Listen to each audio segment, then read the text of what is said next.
طيب المطعم ده لقيتهم باعتين لي رساله ان هم للاسف الشديد فاتحين بقى لهم شهر، وبالرغم ان هم بيستخدموا اعلى خامات وبيبيعوا باقل سعر موجود في السوق الا ان لسه ما حدش عارفهم خالص. فانا صراحه دخلت على الصفحه بتاعتهم لقيتها ما فيهاش غير 1900 لايك تقريبا. يا جدعان هم عاملين واحد من اجمد البيكنج، فقررت ان انا لازم اعمل لهم فيديو ان شاء الله يكسر مصر كلها ومصر كلها تبقى عارفاهم. فلايكك وشارك بقى عشان الفيديو ده يلف في كل حته. ويلا بينا بقى نجرب مطعم باك ميك. وده كده يا جدعان رقم الدليفري اهو. ده بقى سندوتش اسمه التاور بلوكس. ده سندوتش شبه اللي بنشوفه في الصور بتاعه المطاعم. ايه المفاجاه دي؟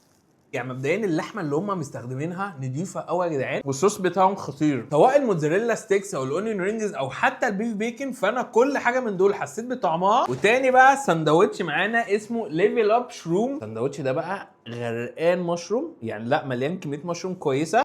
المطعم ده يا جدعان هيغير فكرتي عن سندوتش المشروم برانش. تحفه، يعني السندوتش ده غرقان جبنه من كل حته. هو صحيح يا جدعان المطعم ده فاتح في لوران في مول اسمه فلورنس. وده يا جدعان سندوتش اسمه ستيك فانتازي. واضح ان هو غرقان صوص، فيه كميه لحمه في القلب كويسه قوي.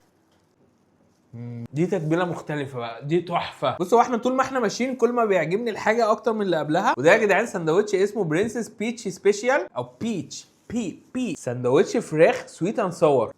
الفراخ التتبيله بتاعتها جامده قوي وملحمه، بس صوص السويت شيلي اللي على الوش ده مجرم مجرم مجرم.